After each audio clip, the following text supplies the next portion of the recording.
নমস্কার, রিপাবলিক বাংলার ফেসবুক পেজে আপনাদের স্বাগত। গোটা রাজ্যেই বিভিন্ন ক্ষেত্রে দুর্নীতির আঁচ পাওয়া যাচ্ছে। দুর্নীতির অভিযোগে বা দুর্নীতির ঘটনায় প্রকাশ্যে আসতেই বিগত 1 থেকে 1.5 বছর ধরে বিভিন্ন দুর্নীতির খবর প্রকাশ্যে আসছে। মিড ডে মিল দুর্নীতি, এই মিড ডে মিল দুর্নীতি বা বলা ভালো অঙ্গনওয়াড়ি কেন্দ্রে মিড ডে মিল দুর্নীতিতে গত বছরই সেন্ট্রালের বিভিন্ন টিম এসে পরিদর্শন করে গেছে, কিন্তু তারপরেও মিড ডে মিল দুর্নীতি নিয়ে সংখ্যা কমছে না। অর্থাৎ মিড ডে মিল দুর্নীতির একের পর এক ঘটনা বেরিয়ে আসছে। দক্ষিণ 24 পরগনার সোনারপুর ব্লকের প্রতাপনগর গ্রাম পঞ্চায়েত, একেবারে কলকাতা শহরের উপকণ্ঠেই। কলকাতা শহর এখান থেকে বড়জোর 25 থেকে 30 কিলোমিটার বা তারও কম হতে পারে। সেই প্রতাপনগর গ্রাম পঞ্চায়েতের একটি আইসিডিএস কেন্দ্র এখনো পর্যন্ত স্থায়ী কোনো বিল্ডিং নির্মাণ হয়নি।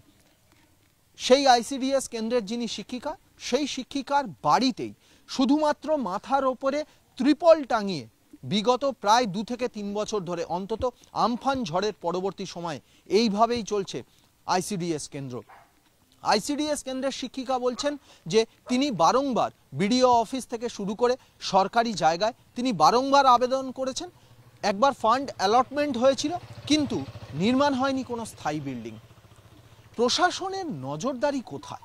প্রশাসনের এই নজরদারির দিকেই প্রশ্ন উঠছে। স্থানীয় বাসিন্দারা বলছেন এখানে বেশ কয়েকবার এইভাবে যে অস্থায়ী আইসিডিএস স্কুল চলছে, এখানে বেশ কয়েকবার পরিদর্শন হয়েছিল। স্কুলের শিক্ষিকা তিনিও বলছেন যে বেশ কয়েকবার পরিদর্শন হয়েছিল, অন্তত তার আপার লেভেলের সুপারভাইজার লেভেলে যারা আছেন তারা পরিদর্শন করেছেন, কিন্তু ব্লকের থেকে কোনো পরিদর্শন হয় না। যার ফলেই কিন্তু ফান্ড অ্যালটমেন্ট হচ্ছে, কিন্তু কোনো এক অদৃশ্য কারণে, কোনো এক অদৃশ্য হাতযশে সেই ফান্ড কাজ করছে না, সেই ফান্ডের কোনো কাজ হচ্ছে না। যার ফলে বিগত প্রায় 3 থেকে 4 বছর ধরে, প্রায় 3 বছর ধরে আইসিডিএস কেন্দ্রে যে সকল শিশুরা আসে, একেবারে ছোট ছোট শিশু, যারা গোটা দেশের আগামী প্রজন্ম, সেই আগামী প্রজন্ম মাথার ওপর ছাদহীন ত্রিপল টাঙিয়ে তাদের শিক্ষা এবং পুষ্টি দুটোই চলছে। কেন্দ্র সরকারের তরফ থেকে আইসিডিএস স্কুলে যে মিড ডে মিল, সেই মিড ডে মিলের জন্য বরাদ্দ বাড়ানো হয়েছে। রাজ্য সরকার সেই বরাদ্দ গ্রহণ করেছেন, কিন্তু কিভাবে দেবেন সেই নিয়ে বিভিন্ন বিতর্কও তৈরি হয়েছে।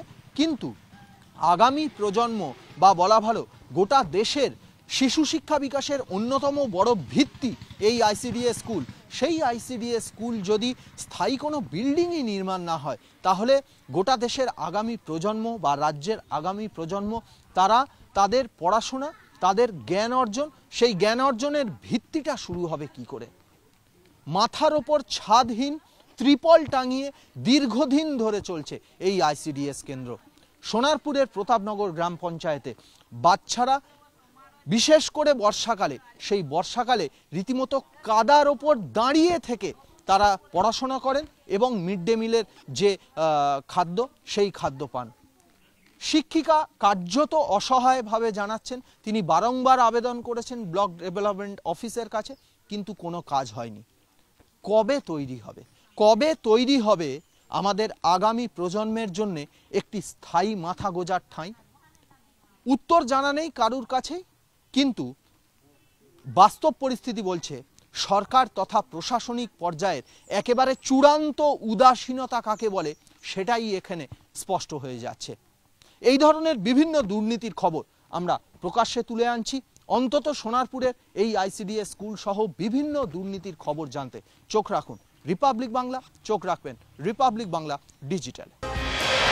নানা ধরনের কন্টেন্ট দেখার জন্য লাইক করুন, শেয়ার করুন আমাদের ফেসবুক পেজ, সাবস্ক্রাইব করুন আমাদের ইউটিউব চ্যানেল। পাশাপাশি অন্যান্য ব্রেকিং নিউজের জন্য অবশ্যই চোখ রাখুন রিপাবলিক বাংলায়।